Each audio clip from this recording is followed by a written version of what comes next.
Hoje o nosso convidado é o ministro da Defesa, Raul Jungmann. Tudo bem, ministro? Boa tarde. Fora a esfriada do tempo que deu aí... Aqui em São Paulo, deu. Né? Mas tudo bem, estamos acostumados. São Paulo muda muito, né? Exato. Às vezes, em pouco tempo isso aí. Tá bem, tá ótimo. Bom, ministro, vamos lá. Eu queria começar perguntando ao senhor sobre a reforma da Previdência, né? Houve aí uma certa crítica de que os militares ficaram de fora desse projeto de reforma que foi apresentado agora, né? Até o secretário de governo, Marcelo Caetano, que está tocando a reforma, disse que isso vai ser, num segundo momento, atacado ali, mas também não deu prazo, né? E gerou-se muita crítica, etc., principalmente pelo fato de os militares hoje serem responsáveis, aí, segundo algumas projeções, cerca da metade, 45% do déficit da Previdência do setor público, né? Qual é a sua visão disso? Quando é que isso vai ser encarado e como é que o senhor vê essas críticas, se elas têm algum fundamento, né? Porque metade do déficit está aí, né? Tá, vamos lá. A origem dessa certa confusão se dá ao fato de que estamos falando de reforma da Previdência, mas militares não têm Previdência. Eu sei que isso causa uma surpresa, mas é fácil de você explicar. Por exemplo, todos os meus inativos, são aproximadamente 300 e tantos mil, eles estão na função defesa, ou seja, estão dentro do meu orçamento. Dando em números, eu tenho um orçamento de 90 bilhões, 30 bilhões são exatamente os inativos. Mas veja, repito, eles estão no meu orçamento, eles não estão no orçamento da Previdência Social. Então, eles não pressionam o déficit da Previdência, que, claro, é muito grande. Então, isso quer dizer que como é que eu faria uma reforma da Previdência se os militares não têm Previdência? Eles têm o que se chama de sistema de proteção social. Essa é a primeira questão. Em segundo lugar, se eles são pagos por nós, então, na verdade, a minha contribuição não é esses 45%. É verdade que eu tenho 34% do pessoal da União, estão conosco. Mas o déficit real, ele é apenas naquela parte que são as pensões, não os inativos, que estão na Previdência. E esse déficit é de 13 bi. Porque, na verdade, o custo das pensões, que são as viúvas, que são os dependentes, é de 16. Como o militar, ele contribui com 7,5% do seu salário bruto, ele, portanto, abate 2 bilhões e 700, então você fica com 13 bi. Claro, você pode discutir, bom, e os outros 30? Bom, nós temos uma questão aí que a sociedade tem que decidir como é que vai ser financiado, quem deve contribuir e como fazê-lo. Mas colocá-lo dentro da Previdência é incorreto, porque, de fato, nós lá não estamos.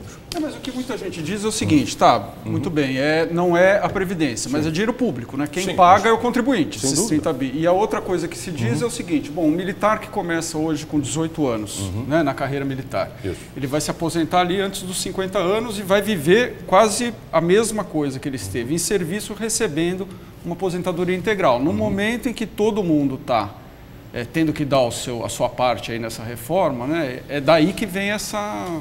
Aí é a segunda parte da sua pergunta. Exato. Ou seja, os militares vão contribuir com a reforma, não se negam a contribuir com a reforma e, evidentemente, que esses temas que você levantou estão em discussão, eles estão na mesa. Ou seja, não há um partido de dizer, olha, não vamos contribuir. Não, pelo contrário. Eu acho que nós temos, inclusive, que discutir tudo isso. Apenas que eles não poderiam ser colocados dentro de um sistema do qual a Constituição não os coloca. E, com relação ao prazo, acredito eu que em fim de janeiro, fevereiro aproximadamente, nós estaremos concluindo essas negociações, apresentando isso perante a sociedade e, claro, o Congresso, a quem cabe, de fato, decidir. Não é? Então, tudo isso está posto, está colocado, não há nenhuma pretensão, por exemplo, a privilégio, e o entendimento da Defesa e das Forças Armadas é que a reforma da Previdência é necessária para o bem do Brasil e contribuição há que ser dada e será dada, apenas isso. Essa é a nossa posição que nós estamos dando até aqui. Quer dizer, a sua estimativa é que lá para o fevereiro, por aí, isso esteja em andamento? A depender da negociação que ser feita. Eu não apresento aqui as mudanças, por exemplo, em tempo de serviço, de idade, e etc., porque, de fato, isso é uma decisão que compete ao presidente antes de ser enviado pelo Congresso. Mas nada disso está fora de discussão. E antecipa uma posição que saiu e que gerou bastante críticas, que seria o acúmulo, por exemplo, de benefícios de aposentadoria. Os militares não querem isso, não é certo? Não querem isso. Lembro também que, em 2001, eles já passaram por uma reforma do seu sistema de proteção social. E, às vezes, eu ouço coisas que é preciso corrigir, como, por exemplo, os militares continuam tendo pensões para as filhas. Isso não existe desde 2001. Pois é, isso aí é até motivo de piada, né? Ah, fulana não casou porque mas pode isso perder acabou a pensão em 2001. Isso Exato. não tem mais, tá certo? Como também você subir um degrau em termos da carreira quando da promoção.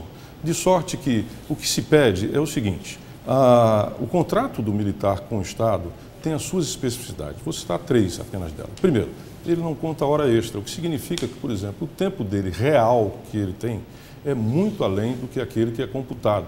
Se você pega, por exemplo, vou citar um exemplo, um submarinista, ele leva 2 meses para ir daqui até, por exemplo, os Estados Unidos. Ele trabalha absolutamente tempo integral. Um servidor civil que tem a sua importância absoluta, não cabe discutir, ele não vive isso. O militar não faz greve, o militar é deslocado a qualquer hora e a qualquer tempo para qualquer lugar. O militar não pode ter um outro emprego, ele é exclusivo como funcionário do Estado. Pode fazer greve? Não pode fazer greve, não pode se sindicalizar. Então, o que se diz é o seguinte, a Constituição entende isso, porque ela diz claramente, tem um militar e tem um servidor civil. Um último detalhe muito importante, Fernando, é o seguinte, isso não é uma jabuticaba. Um estudo feito pela FGV, que eu vou te mandar, prova que no mundo inteiro é esmagador o número de nações onde o militar não tem sistema previdenciário. Eu trouxe até esse documento aqui para deixar com você, onde aqui mostra que apenas 8 países no mundo têm, e não são os mais expressivos, tá certo? Porque Estados Unidos não tem, França não tem, Alemanha não tem, Rússia não tem, China não tem, só para ficar nesses exemplos, eles não estão dentro do sistema previdenciário, afora esses 8 países. Agora, bem claro, fique. Nenhuma restrição à discussão, nenhuma indisposição a participar dessa contribuição, respeitada as singularidades. O outro ponto que o senhor não colocou, mas que eu coloco, é a questão também da própria aposentadoria, né? Que na média do setor público ela é menor, por exemplo, que funcionários do Executivo, Legislativo e do Judiciário. Né? Aí é uma ferida. Sabe por quê? De todas as carreiras de Estado, a que pior recebe é exatamente o militar. Há um achatamento, tá certo, que você não pode ignorar. Eu outro dia fui surpreendido com um general, que eu vou manter no anonimato, que me mostrou que depois de 35 anos de serviço, tá certo, um sujeito que tem mestrado, muitas vezes doutorado, andou pelo mundo, fala 2, 3 línguas, líquido ganhando 15 mil e pouco, o que é o inicial, ou menos do inicial das outras carreiras de Estado. Então, eu acho que a gente tem que ver essas coisas também, porque daqui a pouco você não atrai ninguém para dentro da carreira militar. Porque as outras oportunidades... Aliás, hoje você tem outro detalhe. Uma coisa que as pessoas não sabem, 70% do efetivo do Exército é militar temporário. Ou seja, ele tem um contrato no máximo de 8 anos e não tem os encargos trabalhistas e previdenciários que tem as outras carreiras. Nas outras forças já são 50%. Então, são essas especificidades que, de novo, isso não é referência para nada que signifique privilégio. Mas, de qualquer sorte, é preciso dar uma contribuição e entender o país tem que decidir que forças armadas eu quero, qual é a quantidade que eu quero, qual é o serviço que elas têm que prestar. Ministro, eu queria colocar um outro assunto. A gente está aí, neste momento, né, e até o dia 19, ou seja, segunda-feira, com um efetivo militar grande no Recife. Né? Havia uma expectativa de greve da Polícia Militar, que não se concretizou, mas está uma operação padrão lá, então não estão fazendo hora extra e tal, e as Forças Armadas estão lá. A um custo, se eu não me engano, de quase 2,5 milhões, 2 milhões e 300. Incluindo o transporte, etc. Isso, exatamente. 10 dias. 10 dias. A pergunta que eu faço esse é um caso, né? A gente está vendo o Rio de Janeiro na situação que está fiscal, sem dinheiro para muita coisa, provavelmente daqui a pouco vai ter problemas ali de segurança, etc. Como é que o senhor vê o uso das Forças Armadas que não são treinadas para isso, né?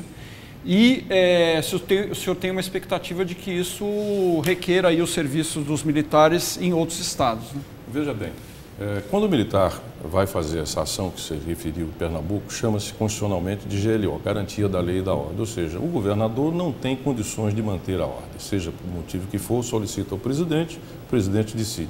De 2010 para cá, nós tivemos 36 GLOs, o que significa uma banalização do uso das Forças Armadas. Não é bom para as Forças Armadas, que têm outras funções, e também, convenhamos, não é bom para a própria segurança, porque, como eu conversava com você antes aqui, simplesmente colocar soldados na rua te dá uma sensação de conforto, momentânea, como você dá um antitérmico, baixa a temperatura, mas não resolve o problema, porque as Forças Armadas vão sair e, na verdade, se for apenas Forças Armadas, em que pese a sua contribuição, na verdade você está dando férias para bandido.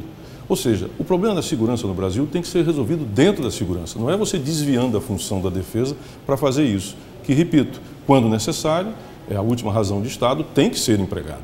Mas não é por aí que nós vamos resolver a grave crise que nós temos hoje em termos de segurança. Agora, os senhores podem ser o mecanismo de última instância aí, né? Porque se tiver PM com problemas, por exemplo, num estado como o Rio de Janeiro, E aí? Inevitável. Isso, veja, desde que eu estou aqui há 3 meses... Só tem orçamento para isso, por exemplo? Ou aí é sempre uma excepcionalidade, você tem que pedir ao Ministério do Planejamento. É isso que está na lei. Mas, vamos lá, eu estou há 6 meses e pouco. Eu já tive 3 GLOs. Eu tive a primeira, que foi em Natal, onde o governador resolveu fazer valer certas regras, não é, em termos dos presídios penitenciários, se revoltaram e resolveram desafiar o poder. E lá fomos lá com aproximadamente 2.000 homens. Em seguida, nas eleições, você está lembrado do Flávio Dino? Eles resolveram também pela mesma coisa, porque ele resolveu aplicar a lei simplesmente, eles foram para um desafio direto ao poder público, dizendo não vai ter eleições. Imagine você, Fernando, tocando fogo em escolas, que eram os postos de votação. Sim. Lá fomos nós para lá. Agora nós já estamos aqui. E nesse momento que nós estamos falando, tem Força Nacional no Rio de Janeiro, tem Força Nacional em Natal, tem Força Nacional, se não me engano, no Pará, e solicitações em outros estados. Então, a gente precisa entender que, de fato, essa é uma questão que nós temos que enfrentar. E nos próximos dias, o ministro Alexandre de Moraes vai estar apresentando um Plano Nacional de Segurança. Agora, a crise fiscal, evidentemente, que eu diria que ela bate, digamos assim, ou rebate nos estados desigualmente. Como o custo de força de segurança pelo pessoal, colete, armas, combustível e carro, tem um custo elevado, o que está acontecendo? Está tendo um rebaixamento em termos da prestação desse serviço. Rebaixou o serviço de segurança, você tem uma emergência e um crescimento em termos dos mesmos problemas de segurança derivados da criminalidade. Ministro, eu queria fazer uma última pergunta aqui para o senhor a respeito uma espécie de zum que tem aí, até um pessoal bastante barulhento invadiram o Congresso outro dia pedindo volta dos militares, né? E até, talvez por não sei até se o senhor não faria aí alguma autocrítica em relação à comunicação dessa reforma da Previdência que não atingiu os militares, porque muita gente falou, o governo Temer está frágil, está precisando dos militares, né? E tá vendo, tem gente pedindo os militares e tal. Como é que o senhor vê esse caldo aí, né, pró-militares? Claro, a gente sabe que é um grupo muito restrito, né, mas tem um deputado, Jair Bolsonaro, que é bastante ativo nessa área, né?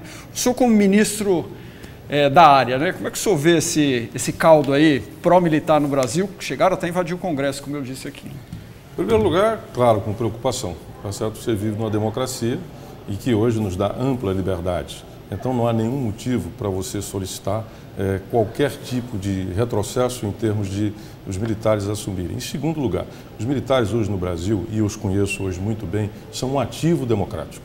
Ou seja, eles nem pensar em sair daquilo que manda a Constituição e, digo-lhe mais, se alguém tentar arranhar, desfazer ou ameaçar essa democracia, os militares serão um obstáculo a isso.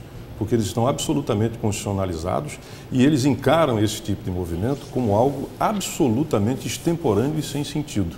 Volto a dizer, os militares hoje no Brasil são um ativo da democracia e se reconstroem nesse sentido. Portanto, eu encaro, de um lado, é evidente com preocupação, porque isso significa dizer que a política não anda muito bem, tá certo? A representatividade não anda muito bem, nós temos gravíssimos problemas nesse sentido, tá certo?